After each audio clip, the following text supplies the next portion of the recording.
नमस्कार मित्रांनो, science first अकॅडमीमध्ये आपलं मी सहर्ष स्वागत करतो. ही एमएटी सीईटी ज्यांचं टार्गेट आहे त्यांच्यासाठी लेक्चर सिरीज सुरू आहे. फिजिक्सची लेक्चर सिरीज आहे. यापूर्वी तुम्ही 2 लेक्चर बघितले नसतील तर ते 2 लेक्चर बघून घ्या. अन्यथा तिसऱ्या लेक्चरमध्ये तुम्हाला अडचण येणार. पहिली गोष्ट मी तुम्हाला सांगतो, जर व्हिडिओ हा पहिल्यांदा बघत असाल तर चॅनलला सबस्क्राईब करून ठेवा. म्हणजे जो नवीन व्हिडिओ येणार आहे त्याचं नोटिफिकेशन तुम्हाला मिळेल. बेल आयकॉनला क्लिक करा आणि तुमच्या मित्रांपर्यंत हा व्हिडिओ पोहोचवा, शेअर करा. कारण लेक्चर सिरीज ही कंटिन्यू राहणार आहे. रोटेशनल डायनॅमिक्स मध्ये कमीत कमी 2004 पासून 2025 पर्यंतचे जे प्रश्न आहेत, 200 प्लस प्रश्न मी तुम्हाला सॉल्व्ह करून देणार आहे. त्यामुळे कंटिन्यू तुम्ही लेक्चर सिरीज अटेंड करणं गरजेचं आहे. 2 लेक्चर मध्ये मी तुम्हाला रिकॉल करून देतो. मागच्या 2 लेक्चर मध्ये मी तुम्हाला बऱ्याच गोष्टी सांगितलेल्या आहेत. सर्क्युलर मोशन म्हणजे काय तुम्हाला मी सांगितलं होतं. सर्क्युलर मोशन, हे जे सर्क्युलर मोशन असते त्याचं एक एक्झाम्पल तुम्हाला मी सांगतो की समजा ही अर्थ आहे आणि त्याच्या भोवती हा काय करतोय, मून फिरत असतोय, त्याला सर्क्युलर मोशन म्हणायचं. एखादा ऑब्जेक्टच्या भोवती एखादा दुसरा ऑब्जेक्ट जर फिरत असेल सर्कल मध्ये तर त्याला सर्क्युलर मोशन म्हणायचं. तर सर्क्युलर मोशनचे पुन्हा तुम्हाला 2 टाईप सांगितले होते मी. युनिफॉर्म सर्क्युलर मोशन, आणि दुसरा आहे non uniform circular motion. Uniform circular motion मध्ये जे स्पीड असतं, स्पीड ते कसं असतं, कॉन्स्टंट असतं. नॉन युनिफॉर्म सर्क्युलर मोशन मध्ये जे स्पीड असतं, स्पीड ते व्हेरिएबल असतं. हे तुम्हाला ऑलरेडी सांगितलं होतं. त्याच्यानंतर तुम्हाला डिस्प्लेसमेंट, डिस्टन्स, व्हेलॉसिटी, एक्सेलरेशन म्हणजे काय हे पण मी तुम्हाला सांगितलं होतं. रिकॉल करून देतोय. तुम्हाला मी सांगितलं होतं डिस्प्लेसमेंट म्हणजे काय, पहिल्यांदा सांगितलं होतं डिस्टन्स म्हणजे काय, 2 नंबरला सांगितलं होतं डिस्प्लेसमेंट म्हणजे काय, 3 नंबरला सांगितलं होतं तुम्हाला व्हेलॉसिटी, 4 नंबरला सांगितलं होतं तुम्हाला एक्सेलरेशन. 1 ते 2 व्हिडिओ झालेले आहेत ते बघून घ्या, म्हणजे कुठली अडचण येणार नाही. फॉर एक्झाम्पल समजा ए या ठिकाणी एक ऑब्जेक्ट आहे, तो बी या ठिकाणी गेला 3 सेंटीमीटर, बी पासून सी कडे गेला 4 सेंटीमीटर. तर डिस्टन्स म्हणजे काय, ऍक्च्युअल पाथ लेंथ किती आहे, 3 + 4 = 7 मीटर. डिस्प्लेसमेंट म्हणजे काय, हे शॉर्टेस्ट डिस्टन्स तुम्हाला 1 ते 2 लेक्चर मध्ये ऑलरेडी काढून दिलेलं आहे, ते तुम्ही बघा. इथं जर शॉर्टेस्ट डिस्टन्स काढायचा असेल तर पायथागोरस वापरायला लागतो. AC स्क्वेअर बरोबर AB स्क्वेअर अधिक BC स्क्वेअर. AB किती आहे, 3 चा वर्ग अधिक 4 चा वर्ग बरोबर किती येणार, 9 अधिक 16 बरोबर 25 येईल.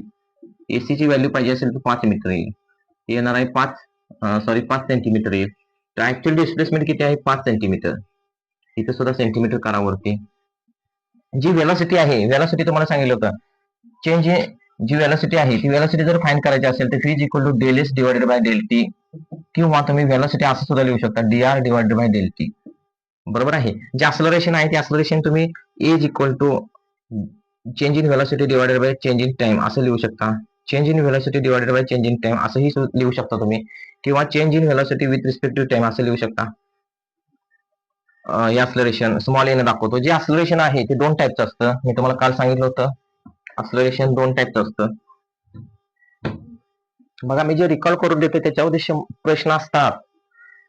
एमएससी सीईटी आणि स्टेट बोर्डचा अभ्यास जरा त्याच्यामध्ये फरक आहे. स्टेट बोर्ड मध्ये तुम्हाला डेरिव्हेशन करायला लागतात, एमएससी सीईटीला डेरिव्हेशन नाही. फॉर्म्युला तुमच्या परफेक्ट पाहिजे, माहित पाहिजे फॉर्म्युला तुम्हाला.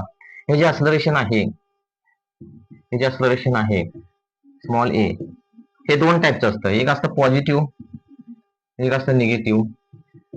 पॉझिटिव्ह एक्सेलरेशन म्हणजे काय, या ठिकाणी जे स्पीड असते, ते स्पीड काय असतं, इन्क्रीज होत असतं, इन्क्रीज. फॉर एक्झाम्पल मी तुम्हाला सांगितलं होतं, जो फॅन आहे, फॅन तुम्ही ऑन केला असा तुमचं व्हेलॉसिटी हळूहळू स्पीड हळूहळू वाढणार आहे. या ठिकाणी निगेटिव्ह एक्सेलरेशन मध्ये काय असतं, जे स्पीड असतं, स्पीड ते कसं असतं, डिक्रीज होत असतं. आणि फॉर एक्झाम्पल मी तुम्हाला सांगितलं होतं, जो फॅन आहे तो फॅन तुम्ही ऑफ केला असा तर स्पीड कमी कमी होत जाणार आहे. आणि ह्या एक्सेलरेशनला रिटार्डेशन किंवा डिक्लिनेशन सुद्धा म्हटलं जातं. हे तुम्हाला मी 1 ते 2 लेक्चर मध्ये ऑलरेडी दिलेलं आहे. दुसरं एक तुम्हाला सांगितलं होतं मी अँग्युलर डिस्प्लेसमेंट आहे, ते थिटाला आपण दाखवतो. हे जर फाइंड करायचं असेल तर काय करत होतो आपण, arc length divided by radius. बरोबर आहे. एखादं जर पार्टिकल सर्क्युलर मोशन मध्ये फिरत असेल तर या सेंटर पासून जे असणारे अंतर असते आर, ए या पोझिशन पासून तो बी या पोझिशन कडे गेला तर तुम्हाला हे जर डिस्टन्स काढायचं असेल तर तुम्हाला हा अँगल असतं, तर तुम्हाला हा फॉर्म्युला वापरावा लागेल. Del theta is equal to del S divided by del T, del S divided by radius, आणि थिटा इज इक्वल टू आपण असं सुद्धा लिहू शकतो बघा. याला हा फॉर्म्युला लक्षात ठेवा, अतिशय महत्वाचा फॉर्म्युला आहे हा. त्याच्यानंतर तुम्हाला मी काही गोष्टी सांगितल्या होत्या बघा. काही गोष्टी मी लिनियर आणि अँग्युलर मध्ये तुम्हाला रिलेशन सांगितलं होतं. एक लिनियर आणि एक अँग्युलर. लिनियर मध्ये वेलॉसिटीला व्ही ने डिनोट करतो, तर अँग्युलर मध्ये ओमेगा ने करतो. लिनियर मध्ये अक्सेलरेशनला ए ने डिनोट करतो, तर अँग्युलर मध्ये आपण कशाने करतो, अल्फा ने करतो. लिनियर मध्ये जे हे आहे डिस्प्लेसमेंट आहे ते एस न करतो, अँग्युलर मध्ये थिटा ने करतो. बरोबर आहे. याच्याबरोबर तुम्ही आर आर जर लिहिलं तर तुम्हाला डायरेक्ट रिलेशन भेटून जाईल. हे मी तुम्हाला सांगितलं होतं. 1 ते 2 लेक्चर तुम्ही बघून घ्या, नोट्स काढा. 100 पुस्तकं घेऊन वाचण्यापेक्षा एकाच पुस्तकावरचे जे पीवायक्यू आहेत, आतापर्यंत झालेले जे एमसीक्यू आहेत तेवढीच एमसीक्यू वारंवार वारंवार करा. फक्त मॅग्निट्यूड चेंज असते. तुमचा रिझल्ट हा 100% येईल. 1000 पुस्तकापेक्षा एका पुस्तकाचे प्रिव्हियस जे पीवायक्यू आहे ते हा वारंवार करा, प्रॅक्टिस करा, तुमचा रिझल्ट 100% येईल. त्याच्यानंतर आपण बघितलं होतं तुम्हाला टाइम पिरियड काढायचा असेल, टाइम पिरियड जर काढायचा असेल तर आपण काय करत होतो, कॅपिटल टी. तर आपल्याला माहित आहे एखादा ऑब्जेक्ट जर सर्क्युलर मोशन मध्ये फिरत असेल तर त्याचा सर्कम्फरन्स काय असतो, 2 पाय आर असतो. बरोबर आहे. जर व्हेलॉसिटी काढायची असेल तर डिस्टन्स आपण टाइम करावं लागेल. Velocity is equal to 2 pi R. Distance किती आहे, 2 pi R divided by time. Time is equal to 2 pi R divided by velocity. तुम्हाला रिलेशन माहित आहे व्हीच आर ओमेगा असतं. पुट केल्यानंतर T is equal to 2 pi R divided by R omega. R ला R cancel होईल. T is equal to 2 pi divided by omega, आणि omega is equal to काय येईल, 2 पाय डिवायडेड बाय टाइम. तुम्ही omega पण काढू शकता आणि टाइम पण काढू शकता. हा एक फॉर्म्युला तुम्हाला दिला होता मी. त्याच्यानंतर आपण फ्रिक्वेन्सी बघितली होती. फ्रिक्वेन्सी कशाला म्हणायची, फ्रिक्वेन्सी म्हणजे काय, एखादा ऑब्जेक्ट एका सेकंदामध्ये किती रिव्हॉल्युशन करतो त्याला फ्रिक्वेन्सी म्हणतो आपण. ती फ्रिक्वेन्सी तुम्हाला दिली होती. फ्रिक्वेन्सी स्मॉल एन डिनोट करतो आपण, N is equal to 1/t. बरोबर आहे. हा ओमेगाच्या फॉर्म्युलामध्ये ती फ्रिक्वेन्सी आपण पुट केली. हा ओमेगाचा फॉर्म्युला बघा, 2 पाय इंटू 1/t आपण असं लिहू शकतो, आणि ह्याऐवजी मी टी लिहू शकतो. Omega is equal to 2 pi N, ही फ्रिक्वेन्सीचा फॉर्म्युला आपण ओमेगा स्वरूपात मध्ये असा लिहू शकतो. बरोबर आहे. त्याच्यानंतर आपल्याला अल्फाचा फॉर्म्युला माहित होता. अल्फा इज इक्वल टू आपण काय लिहत होतो, del omega divided by del T. हेच मी असं लिहू शकतो बघा, alpha is equal to omega 2 divided minus omega 1. कारण चेंज इन ओमेगा असतो ना, चेंज इन व्हेलॉसिटी म्हणतो ना लिनियरला, तसं अँग्युलर मध्ये चेंज इन ओमेगा असतो डिवायडेड बाय टाइम. हा मला फ्रिक्वेन्सीच्या स्वरूपात जर फॉर्म्युला पाहिजे असेल तर ह्या ठिकाणी मी omega 2 is equal to 2 pi N 2 omega 1 is equal to 2 pi N 1 put करू शकतो. पुट केल्यानंतर बघा, omega is equal to 2 pi N 2 वजा 2 pi N 1 divided by T. 2 pi common काढा, N 2 minus N 1 divided by T. हा ओमेगाचा formula मी लिहू शकतो अशा स्वरूपात. हा ओमेगाचा फॉर्म्युला मी अशा स्वरूपात लिहू शकतो. हाच ओमेगाचा फॉर्म्युला मी आणखी एका स्वरूपात लिहू शकतो बघा. Omega is equal to alpha is equal to omega 2 minus omega 1 divided by T. आपल्याला माहित आहे ओमेगाचा फॉर्म्युला काय आहे, omega is equal to 2 pi divided by T. याला ओमेगा 2 म्हणा, T2 म्हणा. Omega 1 is equal to 2 pi divided bye T1. Value put केल्यानंतर काय येते व्हॅल्यू बघा, 2 pi divided bye T2 minus 2 pi divided bye T1 आणि डिवायडेड बाय Ti. कॉमन काढून घ्या बाहेर. 2 अल्फा इज इक्वल टू 2 पाय जर कॉमन बाहेर काढलं तर बघा 1/T2 minus 1/T1 divided by T. हा एक फॉर्म्युला मिळतो. बरोबर आहे. त्याच्यानंतर आपण काय बघितलं होतं, एक कायनॅमॅटिक्सचं रिलेशन बघितलं होतं. कायनॅमॅटिकची इक्वेशन बघितली होती आपण. कायनॅमॅटिकची इक्वेशन आपण बघितली होती बघा. कायनेमॅटिकची जी इक्वेशन आहेत, कायनेमॅटिक इक्वेशन काय आहेत? कायनेमॅटिक जी इक्वेशन आहे ते आपल्याला माहित आहे. एक नंबरचं इक्वेशन काय आहे? v is equal to u plus a t. 2 नंबरचं आहे s is equal to ut plus 1/2 at square. आणि 3 नंबरचं इक्वेशन आहे v square is equal to u square plus 2as. ह्याच्यामध्ये मी तुम्हाला ऑलरेडी सांगितलेलं आहे v ही final velocity, u initial velocity असते, एक्सेलरेशन असते, टी टाइम असते, बरोबर आहे. s डिस्प्लेसमेंट असते. ह्याचं अँग्युलर फॉर्म हे जी फॉर्म्युला असतात ते एखादा ऑब्जेक्ट लिनियर मध्ये जात असेल तर वापरतो. अँग्युलर मध्ये जर हे फॉर्म्युलाला कन्वर्ट करायचं असेल तर तुम्हाला मी ऑलरेडी सांगितलेलं आहे omega is equal to omega naught plus alpha into T. ह्याचा असा होणार theta is equal to omega naught T plus 1/2 alpha T square. ह्याचा फॉर्म्युला असा होईल omega square is equal to omega naught square plus 2as म्हणजे 2 theta. अशा पद्धतीने हे कायनेमॅटिक इक्वेशनचे फॉर्म्युला तुम्हाला बघायला मिळतील, बरोबर आहे. हे कायनेमॅटिक इक्वेशन लक्षात ठेवा. Omega final velocity, omega naught initial velocity, acceleration आहे, ती टाइम आहे, बरोबर आहे. आणखी एक आपण बघितलं होतं एक्सेलरेशन किंवा रेडियल एक्सेलरेशन आपण एक बघितलं होतं. ते काय असतंय? V square by R is equal to, किंवा व्ही स्क्वेअर बाय आर असेल किंवा आर ओमेगा स्क्वेअर असेल किंवा आर ओमेगा असेल, बरोबर आहे. एक टँजेन्शियल एक्सेलरेशन आपण बघितलं होतं, आर इंटू अल्फा असते, बरोबर आहे. आणि दुसरी एक गोष्ट मी तुम्हाला एक सांगितली होती, अल्फाची डायरेक्शन. जर एखादा ऑब्जेक्ट अँटी क्लॉकवाईज फिरत असेल, बघा एखादा ऑब्जेक्ट अँटी क्लॉकवाईज फिरत असेल, एखादा ऑब्जेक्ट अँटी क्लॉकवाईज फिरत असेल तर ओमेगाची डायरेक्शन नेहमी वरच्या डायरेक्शनला असते. बॉडी स्पीडअप मध्ये असेल तर ओमेगाची डायरेक्शन सुद्धा आपला अल्फाची डायरेक्शन सुद्धा कुठं असणार आहे? वरती असेल. ओमेगाची डायरेक्शन असेल तिथं. तीच बॉडी जर समजा अँटी क्लॉकवाईज फिरत असेल, ओमेगाची डायरेक्शन वर असेल आणि बॉडी स्पीड डाऊन मध्ये असेल तर अल्फाची डायरेक्शन खालच्या डायरेक्शनला असते. म्हणजे स्पीड कमी होत असेल तर अल्फा निगेटिव्ह मध्ये असतो, स्पीड ज्या वाढत असेल तर अल्फा पॉझिटिव्ह मध्ये असतो. या बऱ्याच गोष्टी मी तुम्हाला काल समजावून दिलेल्या होत्या. आणि एमएसटी सीटीला आलेले जे क्वेश्चन आहेत ते सुद्धा क्वेश्चन मी तुम्हाला समजावून सांगितलं होतं. दुसरी गोष्ट अशी आहे,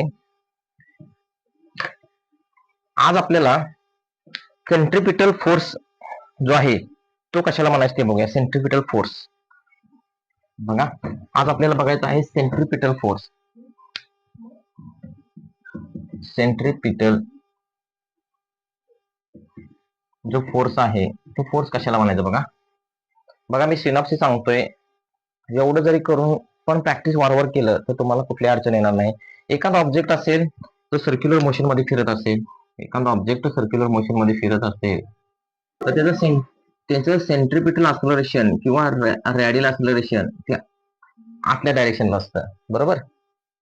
रॅडियल एक्सेलरेशन किंवा सेंट्रिपिटल एक्सेलरेशन किती असतं? व्ही स्क्वेअर बाय आर किंवा आर ओमेगा स्क्वेअर किंवा आर ओमेगा एवढं असतं, बरोबर आहे.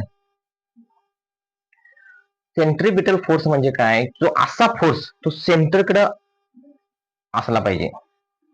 जो फोर्स आहे हा फोर्स नेहमी हा सेंट्रिपिटल जो फोर्स आहे त्याची डायरेक्शन सेंटरकडे असते. बघा, सेंट्रिपिटल फोर्सची डायरेक्शन सेंटरकडे असते. दुसरी गोष्ट, सेंट्रिपिटल एक्सेलरेशन किंवा रॅडियल एक्सेलरेशनची डायरेक्शन सेंटरला असते. जे टँजेन्शियल एक्सेलरेशन आहे, टँजेन्शियल एक्सेलरेशन ती व्हेलॉसिटीच्या बरोबर पण असू शकते किंवा अपोजिट पण असू शकते. बघा, आता तुम्हाला माहित आहे न्यूटनचा फोर्सचा फॉर्म्युला मास इंटू एक्सेलरेशन माहित आहे. आता जे एक्सेलरेशन आहे तिथं सेंट्रिपिटल आहे, म्हणजे फोर्स आपल्याला काय मिळालेला आहे? एम व्ही आर स्क्वेअर हा फोर्स आपल्याला मिळालेला आहे. हा सेंट्रिपिटल फोर्स असतो एम व्ही आर स्क्वेअर, बरोबर आहे. तुम्ही विच व्हॅल्यू इथं पुट केली आर ओमेगा, ह्या ठिकाणी विच व्हॅल्यू तुम्ही आर ओमेगा जर पुट केली तर आणखी एक तुम्हाला फॉर्म्युला मिळतो. Centripetal force is equal to M R square omega square divided by R. Centripetal force is equal to M R omega square असा एक तुम्हाला फॉर्म्युला मिळेल सेंट्रिपिटल फोर्सचा. असा एक तुम्हाला फॉर्म्युला सेंट्रिपिटल फोर्सचा मिळेल. वेक्टर फॉर्मच्या स्वरूपात जर तुम्ही बघायला गेला तर सेंट्रिपिटल फोर्स हा आपल्या बाजूला असतो आणि जो रॅडियस आहे रॅडियस हा सेंटर करून बाहेरच्या डायरेक्शनला असतो. दोन्ही रॅडियस आणि सेंट्रिपिटल फोर्स अपोजिट आहे, म्हणून तुम्हाला नेहमी सेंट्रिपिटल जो फोर्स आहे, हा सेंट्रिपिटल जो फोर्स आहे, हा centripetal force minus mv square by R negative denote करावा लागतो, बरोबर आहे. किंवा centripetal force is equal to minus R omega minus M R omega square, असं तुम्हाला दाखवावं लागतो. हा झाला सेंट्रिपिटल फोर्स, सेंटरकडे असणारा फोर्स. त्याच्यानंतर सेंट्रिफ्युगल फोर्स कशाला म्हणायचं ते बघू आपण. सेंट्रिफ्युगल फोर्स कशाला म्हणायचं बघा. सेंट्रिपिटल फोर्स आणि सेंट्रिफ्युगल फोर्स हा एकच आहे. सेंट्रिपिटल फोर्स हा आतल्या डायरेक्शनला असतो आणि सेंट्रिफ्युगलची डायरेक्शन बाहेरच्या डायरेक्शनला असते, म्हणून सेंट्रिफ्युगल फोर्स हा पॉझिटिव्ह असतो. सेंट्रिफ्युगल फोर्स जो आहे, सेंट्रिफ्युगल जो फोर्स आहे, सेंट्रिफ्युगल जो फोर्स आहे तो काय असणार आहे, mv स्क्वेअर बाय आरच असणार आहे. त्याची डायरेक्शन बाहेरच्या दिशेला असते म्हणून तो पॉझिटिव्ह असतो, बरोबर. हे झाले दोन गोष्टी मी तुम्हाला समजावून सांगितलेल्या आहेत. आता दुसरी गोष्ट अशी आहे, युनिफॉर्म सर्क्युलर मोशनचे जे ऍप्लिकेशन आहेत ते आपण बघूया. बघा, युनिफॉर्म सर्क्युलर मोशन मध्ये आपण किती गोष्टी शिकलो बघा, ते मी तुम्हाला एक रिकॉल करून देतो. युनिफॉर्म सर्क्युलर मोशन मध्ये आपण काय काय शिकलो बघा. युनिफॉर्म सर्क्युलर जे मोशन आहे, त्या सर्क्युलर मोशन मध्ये बघा, एखादा पार्टिकल जर सर्कमफरन्स भोवती असा फिरत असेल, एखादा पार्टिकल जर सर्कमफरन्स भोवती असा फिरत असेल, तर लक्षात ठेवा त्याचं जे सेंट्रिपिटल एक्सलरेशन असतं किंवा रेडियल एक्सलरेशन असतं, त्याची डायरेक्शन आतल्या दिशेला असते. सेंट्रिपिटल फोर्सची डायरेक्शन आतल्या दिशेला असते. रॅडियसची डायरेक्शन बाहेरच्या दिशेला असते. लक्षात ठेवायचं, रॅडियस जे असतं त्याची डायरेक्शन बाहेरच्या दिशेला असते, बरोबर आहे.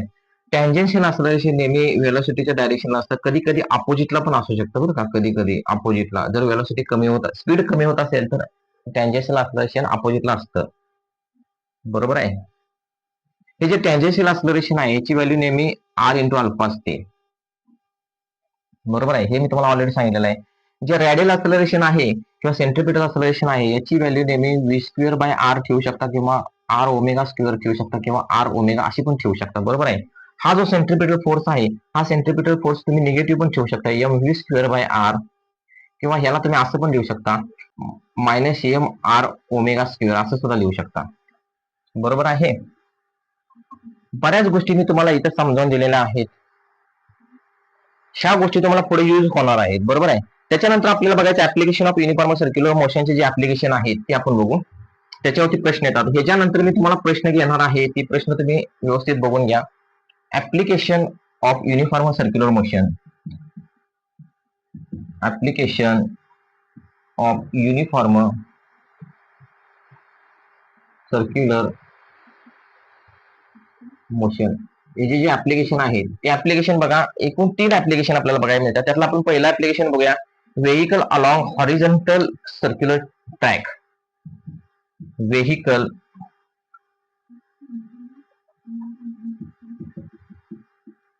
व्हेइकल अलॉंग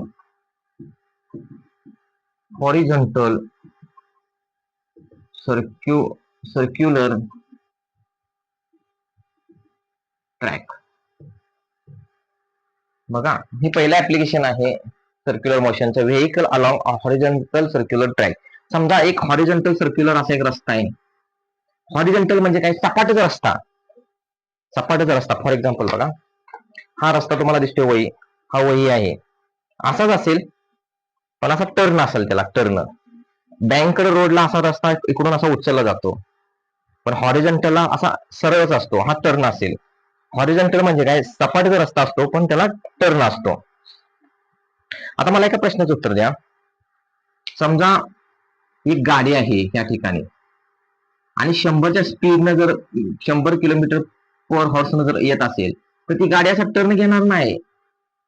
गाडी ह्या ठिकाणी आल्यानंतर असा रस्ता सोडून बाहेर जाईल, रस्ता सोडून बाहेर जाईल.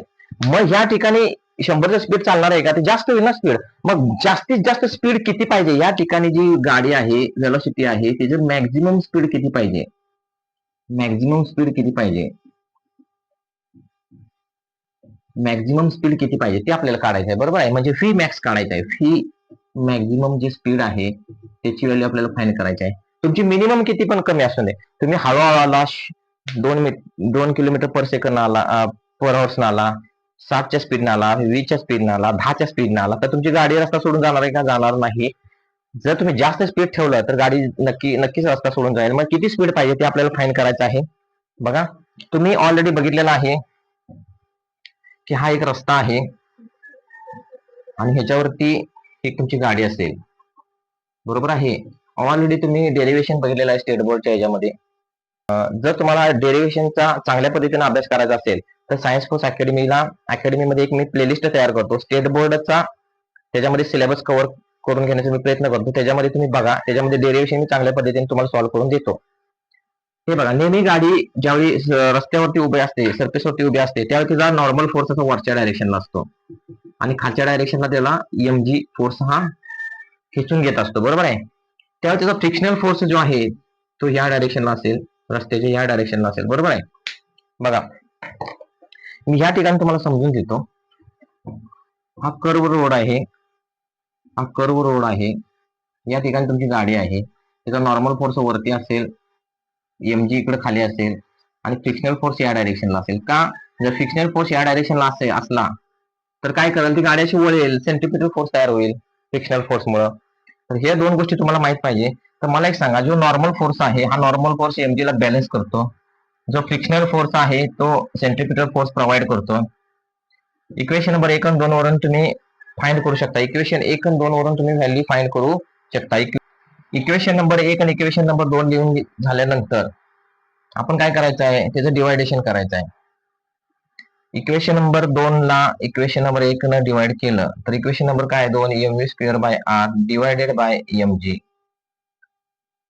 एम ला एम निघून जाईल, एम ला एम निघून जाईल, शिल्लक काय राहणार आहे, v square by r g हे शिल्लक राहील, बरोबर आहे. आणि ह्या ठिकाणी हे friction, static friction divided by normal च्या ठिकाणी तुम्ही म्यूएस पुट करता. Mu s is equal to v square by r g, आणि आपल्याला व्ही ची व्हॅल्यू पाहिजे असेल, v square is equal to mu s r g, आणि व्ही मॅक्सिमम किती पाहिजे स्पीड हे तुम्ही रूट मध्ये नेऊ शकता. व्ही मॅक्सिमम स्पीड किती पाहिजे तुम्ही हे रूट मध्ये नेऊ शकता आर जी. म्हणजे तुम्हाला त्या रस्त्यावरून जात असताना मॅक्झिमम स्पीड तुम्हाला एवढं लागेल, हे लिमिट आहे. मॅक्झिमम स्पीड तुम्हाला एवढं लागेल, मॅक्झिमम स्पीड तुम्हाला एवढं लागणार आहे, हे लिमिट आहे. त्याच्यानंतर दुसरी एक गोष्ट आहे, दुसरं एक ऍप्लिकेशन बघितलं होतं, मोत का कुवा, त्याला म्हटलं जातं मोत का कुवा. ऍप्लिकेशन 2 वेल, 2 नंबरचं ऍप्लिकेशन काय आहे, वेल, त्याला कंसामध्ये काय म्हणतोय आपण, और wall death on all of death. बघा, ज्यावेळी तुम्ही हे स्टडी करत होता स्टेट बोर्ड मध्ये, त्यावेळी तुम्ही एक डायग्राम ड्रॉ केली होती. एक असं विहिरीसारखं एक असं हे असते, विहीरच असते अशी, हॉलो सिलेंडर असतं ना त्या टाईपनं, त्याच्यामध्ये गाडी फिरवली जाते. समजा या ठिकाणी ती गाडी आहे, या ठिकाणी ती गाडी आहे, तिचं मास काय आहे, एम आहे. या ठिकाणी गाडी आहे, तिला खाली एम जी मास खेचून घेईल. नॉर्मल फोर्स आतल्या साईडला लागेल, नॉर्मल फोर्स नेहमी हा आतल्या डायरेक्शनला लागेल. वरती लागणार आहे स्टॅटिक फ्रिक्शन. जर फ्रिक्शन नसेल तर गाडी खाली येईल ना, म्हणून अपोजिटला फ्रिक्शन लागेल. आणि नॉर्मल फोर्स आतल्या डायरेक्शन सेंटरकडे लागणार आहे, लक्षात ठेवा. त्यामुळे सेंट्रिपिटल फोर्स काय होणार आहे, प्रोव्हाइड होणार आहे. या ठिकाणी मला सांगा, हा जो स्टॅटिक फ्रिक्शन फोर्स आहे त्याला बॅलन्स कोण करतोय, एमजी बॅलन्स करतो. इक्वेशन नंबर 1, नॉर्मल फोर्स मुळे काय होतं, सेंट्रिपिटल फोर्स प्रोव्हाइड होतं. म्हणजे स्टॅटिक फ्रिक्शन हा स्टॅटिक फ्रिक्शनचा बॅलन्स कोण करतोय, एमजी बॅलन्स करतोय. नॉर्मल काय प्रोव्हाइड करतोय, सेंट्रिपिटल फोर्स प्रोव्हाइड करतोय. तुम्हाला एक माहित आहे, static friction is equal to काय असतं, mu s into normal. Static friction is equal to mu s into normal, हे ऑलरेडी मी स्टडी केलेलं आहे, हे लक्षात ठेवावं लागेल. एमएससी सीईटीला फक्त फॉर्म्युला लक्षात ठेवा, प्रॅक्टिस करा, स्टेट बोर्ड समजून घेऊन कुठली अडचण येणार नाही. बघा, या ठिकाणी ह्या व्हॅल्यू पुट करा. स्टॅटिक फ्रिक्शन किती आहे, बघा इथे लिहितो मी, static friction m g is equal to mu s into normal किती आहे M V square by r. बघा मला सांगा, ज्यावेळी आपण हॉरिझॉन्टल कर्व रोडनं जात होतो त्यावेळी मॅक्झिमम स्पीड किती पाहिजे ते बघत होतो, कारण मिनिमम किती असलं तर काही फरक पडत नाही. पण ह्या ठिकाणी मिनिमम स्पीड पाहिजे. तुम्ही आता गोल असं विहिरीमध्ये फिरता त्यावेळी तुमचं मिनिमम स्पीड पाहिजे. मॅक्झिमम तुमचं किती स्पीड असलं तुम्ही करू शकत नाही. समजा शून्यवर आला गाडी घसरत खाली येईल. त्यामुळे मिनिमम स्पीड किती पाहिजे ही तर फाईन करायची. इथे जी व्हेलॉसिटी आहे व्हेलॉसिटी ही मिनिमम किती पाहिजे ही फाईन करावं लागते आपल्याला, कारण गाडी अशी घसरत खाली येईल. मला सांगा, या एम ला एम निघून जाईल, तिला काय ही आर मी इकडे आणतो. G r is equal to mu s into v square. V square is equal to काय येणार आहे g r divided by mu S.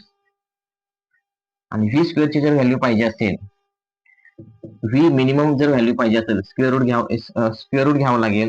हे रूट मध्ये जाईल बघा, g r divided by mu s. ही मिनिमम तुम्हाला व्हेलॉसिटी एवढी वॉल मध्ये लागेल. त्या कोणत्या डेथ वॉल ऑफ डेथ मध्ये तुम्हाला मिनिमम व्हेलॉसिटी एवढी लागेल. हॉरिझॉन्टल कर्व रोड मध्ये व्हेलॉसिटी किती होती म्यू एस आर जी एवढी होती, आणि ती वॉल मध्ये किती आहे r g divided by mu s एवढी व्हेलॉसिटी लागेल. बरोबर आहे. आता हे त्याच्यानंतर व्हेकल तिसरं ऍप्लिकेशन आहे vehicle on a bank road. Vehicle on a bank road एक शेवटचं ऍप्लिकेशन बघूया. Vehicle on a bank road, on a bank road एक ऍप्लिकेशन आपण शेवटचं बघूया. त्याच्या समजा मोस्ट स्पीड आपल्याला काढायचं आहे. समजा ही हा कर्व रोड आहे. आता या ठिकाणी आउटर एज आहे ती अशी उचललेली आहे बघा. हा तुम्हाला हॉरिझॉन्टल रोड दिसतो सपाट असतो. आता बँक करायचं असेल तर ही इकडे आउटर एज अशी उचललेली असते बघा, अशी उचललेली असते आउटर एज रस्त्याची उचललेली असते, त्याला बँक रोड म्हणतो. ते तुम्ही ऑलरेडी स्टेट बोर्ड मध्ये चांगल्या पद्धतीने अभ्यास केलेला आहे. समजा या ठिकाणी हा रोड उचललेला आहे बघा, अँगल आहे या ठिकाणी व्हेकल आहे, या ठिकाणी व्हेकल आहे. तिला एमजी खाली खेचून घेणार आहे. नॉर्मल फोर्स या डायरेक्शनला असेल, नॉर्मल बरोबर आहे, नॉर्मल फोर्स या डायरेक्शनला असेल. तर इथं दोन कॉम्पोनंट आपण रिझॉल्व्ह करतोय. हे एक या ठिकाणी वरती असेल ते असेल एन कॉस थिटा, आणि ह्या सेंटरच्या डायरेक्शनला असेल एन साइन थिटा. बरोबर आहे. आता मला एका प्रश्नाचं उत्तर द्या. हा एमजी कुणाला बॅलन्स करतोय एन कॉस थिटा, बरोबर आहे. आणि सेंट्रिपिटल फोर्स कोण प्रोव्हाइड करते एम स्क्वेअर बाय आर, तर एन साइन थिटा हा सेंट्रिपिटल फोर्स प्रोव्हाइड करते. बरोबर. इक्वेशन नंबर 1 आणि इक्वेशन नंबर 2 जे आहे ते डिवाइड करा. इक्वेशन 2 ला इक्वेशन 1 डिवाइड करा. इक्वेशन 2 काय आहे n sine theta divided by n cos theta is equal to m V square by r divided by m g. बरोबर आहे. हे तुम्ही असं लिहू शकतो m V square by R divided by m g. त्याला छेद एक आहे ते पुन्हा डिनॉमिनेटरला जाईल बघा, m V square by r into 1 upon m g. M ला एम निघून गेलं, रिमेन्स काय राहते v square divided by r g. या ठिकाणी एन ला एन निघून जाईल, या ठिकाणी येणार आहे टॅन थिटा. बरोबर आहे. म्हणजे tan theta is equal to काय आलेला आहे v square by r g. आपल्याला व्ही ची व्हॅल्यू पाहिजे, v square is equal to r g tan theta. बरोबर आहे. आणि व्ही इज इक्वल टू काय येणार आहे रूट मध्ये आर जी टॅन थिटा. म्हणजे हे काय आलं व्ही जी व्हेलॉसिटी जी आहे safe speed, most safe speed काय आलं आर जी टॅन थिटा. बरोबर आहे. तुम्हाला अँगल काढायचा असेल, अँगल तुम्ही अँगल कसा काढू शकता, ह्याच्यावरून तुम्ही अँगल काढू शकता बघा. V square is equal to r g tan theta, tan theta is equal to v square by r g, tan inverse is equal to theta is equal to tan inverse v square by r g. तुम्ही angle of बँकिंगचा angle सुद्धा find करू शकता, किंवा most safe speed किती आहे ते सुद्धा फाईंड करू शकता. या ठिकाणी मला फक्त सिनॉप्सिस सांगणं गरजेचं आहे, मी डीप मध्ये चर्चा करू शकत नाही. बरोबर आहे. हे तुमचं मोस्ट सेफ स्पीड झालं, अँगल किती पाहिजे बँकिंगचा तो झालेला आहे. त्याच्यानंतरच एक ऍप्लिकेशन आहे, त्याच्यानंतर आपण जरा पुढचा एक पॉईंट बघू. ह्याच्यानंतर आपल्याला बघायचं आहे बँकिंग रोड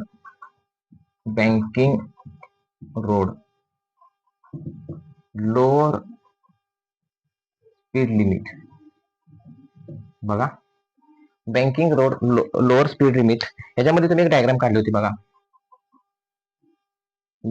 टेक्स्ट बुक्स मध्ये जर स्टेट बोर्डाचा चांगला अभ्यास केला असेल तर तुम्हाला डायग्राम आठवेल. ह्या ठिकाणी थिटा होता, या ठिकाणी व्हेइकल होती, ह्याला एमजी काय करतो, खाली खेचतोय.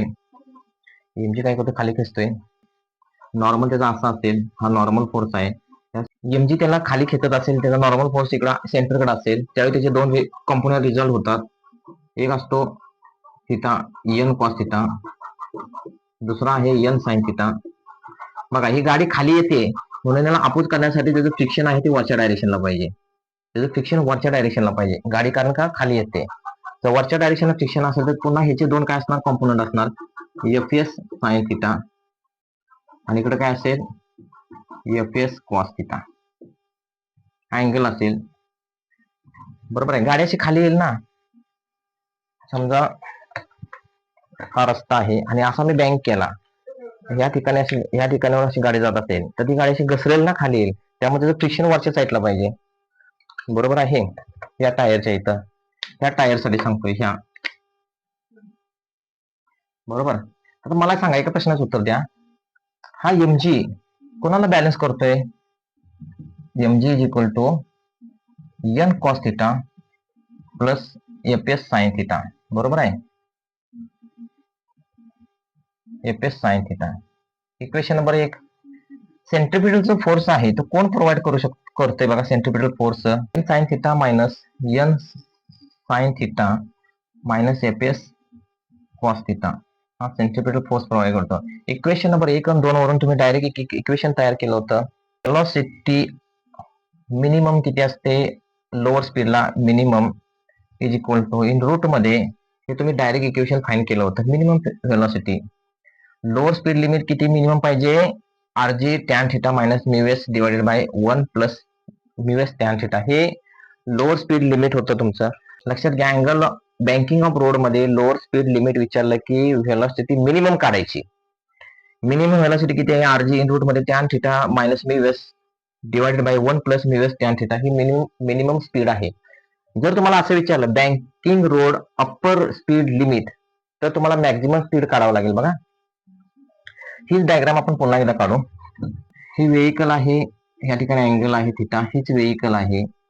आता आपण वरच्या टायरचं बघितलं होतं, ह्याला आतल्या डायरेक्शनला नॉर्मल फोर्स लागेल, खालच्या डायरेक्शनला एमजी लागेल. इकडं असतो एन साइन थिटा, त्याचे कॉम्पोनंट रिझॉल्व्ह करतो, इकडं असतो थिटा एन कॉस थिटा. खालच्या टायरचा जर विचार केला तर फ्रिक्शन फोर्स खाली असेल, तर त्याचे दोन कॉम्पोनंट, या डायरेक्शनला एक असेल आणि खाली एक असेल. त्याचे दोन कॉम्पोनंट असतील, या डायरेक्शनला असेल थिटा एन कॉस थिटा, खाली असेल ह्या डायरेक्शनला काय असेल, एफ एस कॉस थिटा, खाली असेल एफ एस साइन थिटा, बरोबर आहे. मग या ठिकाणी मला सांगा, जो एमजी ला बॅलन्स कोणी केलेला आहे, एमजी इज इक्वल टू कोणी बॅलन्स केलेला आहे, n cos theta minus f s sine theta. 2 नंबरला सेंट्रिपिटल फोर्स कोणी प्रोव्हाइड केला, बघा, n sine theta plus f s cos theta. मी हे वजाबाकी का करतोय, हा नॉर्मल फोर्स आहे आणि हा एमजी अपोजिट आहे. हा नॉर्मल फोर्स आहे आणि स्टॅटिक फ्रिक्शन फोर्स आहे, ती एका डायरेक्शनला आहे, म्हणून मी ऍडिशन करतोय. ज्या ठिकाणी ऑपोजिट असेल त्या ठिकाणी मी काय करतोय, मायनस करतोय. ह्या दोन इक्वेशन वरून तुम्ही व्हेलॉसिटी मॅक्झिमम किती काढली होती, तर पहिले इक्वेशन तुम्हाला माहित असेल, मायनस प्लसचं प्लस मायनस करायचं, कंसामध्ये आरजी असेल tan theta plus mu s divided by 1 minus mu s tan theta. बघा, हे मॅक्झिमम स्पीड असेल तुमचं, हे काय असेल, मॅक्झिमम स्पीड असेल, बरोबर आहे. आता या बऱ्याच गोष्टी आपण आज बघितलेल्या आहेत. आज आपण काय बघितलेलं आहे, तर सेंट्रिपिटल फोर्स कशाला म्हणायचं, सेंट्रिफ्युगल फोर्स कशाला म्हणायचं, हे पुन्हा एकदा सांगतो तुम्हाला. सेंट्रिपिटल फोर्स कशाला म्हणायचं आणि सेंट्रिफ्युगल फोर्स कशाला म्हणायचं, त्याचा मी फॉर्म्युला तुम्हाला दिला. बघा, पहिल्यांदा आपण काय बघितलं होतं, सेंट्रिपिटल फोर्स कशाला म्हणायचं, centripetal force is equal to minus m V square by R किंवा minus M R omega square हा सेंट्रिपिटल फोर्स होता. सेंट्रिफ्युगल फोर्स कशाला म्हणतो आपण? M V square by R किंवा एम आर ओमेगा स्क्वेअर. हा आतल्या डायरेक्शनला असतो, सेंट्रिफ्युगल फोर्स बाहेरच्या डायरेक्शनला असतो. बरोबर आहे. दुसरी गोष्ट आपण काय बघितलं? ऍप्लिकेशन बघितली. पहिलं ऍप्लिकेशन कुठलं बघितलं आपण? तर vehicle along horizontal circular path. जे व्हेइकल आहे, vehicle along horizontal circular path, ह्याच जी व्हेलॉसिटी काढली होती ती मॅक्झिमम व्हेलॉसिटी किती आपण काढली होती रूट मध्ये? किती काढली होती बघा? Mu s r g. बरोबर आहे. त्याच्यानंतर दुसरं बघितलं होतं वॉल. ह्याच्यामध्ये व्हेलॉसिटी जी आहे ती मिनिमम व्हेलॉसिटी किती बघितली होती? R g divided by mu s. एवढी व्हेलॉसिटी मिनिमम बघितली होती. त्याच्यानंतर आपण काय बघितलं होतं? सेफ स्पीड किती आहे? व्हेइकल ऑन बँकड रोड वरती असेल, बँकड रोड, तर त्यावेळी जी व्हेइकलचं सेफ स्पीड किती बघितलं होतं आपण? जी टॅन थिटा. बरोबर आहे. तुम्हाला अँगल फाइंड करायचा असेल तर काय केलं होतं? अँगल फाइंड आपण tan inverse v square by r. बरोबर. त्याच्यानंतर banked road lower speed limit काय बघितलं होतं आपण? फॉर्म्युला काय बघितला होता? लिमिट म्हणजे व्हेलॉसिटी मिनिमम काय बघितली होती आपण? इन ब्रॅकेट मध्ये r g tan theta plus mu s divided by 1 tan theta minus mu s divided by 1 plus mu s tan theta. बरोबर आहे. ह्याच्यामध्ये अप्पर स्पीड लिमिट किती बघितलं होतं फॉर्म्युला? अप्पर स्पीड लिमिटचा फॉर्म्युला काय बघितला होता आपण? व्हेलॉसिटी मॅक्झिमम किती पाहिजे? इथं मायनस प्लस प्लस मायनस करा. R g in bracket tan theta plus mu s divided by 1 plus 1 minus mu s tan theta. बरोबर आहे. तरी आज आपण जे बेसिक जे काही 2-3 गोष्टी आहेत ते मी तुम्हाला समजावून दिलेले आहेत. एमएससीईटीचे जे प्रश्न आहेत ते डायरेक्ट मी पुढच्या लेक्चरमध्ये मी घेणार आहे. हे लेक्चर तुम्ही चांगल्या पद्धतीने 2-3 वेळा बघा, नोट्स काढा. लेक्चरमध्ये कुठल्याही प्रकारची गडबड होत नाही. समजून घेऊन आपण सगळ्या गोष्टी क्लिअर करत आहे. तुमच्या मित्रापर्यंत हा व्हिडिओ पोहोचवा आणि तुम्हाला काही डाऊट असेल तर कमेंट करा किंवा माझा व्हॉट्सअप नंबर डिस्क्रिप्शन बॉक्समध्ये दिलेला आहे, त्याला व्हॉट्सअपवरती मेसेज करा. भेटू नेक्स्ट लेक्चरमध्ये. तोपर्यंत थांबू. धन्यवाद.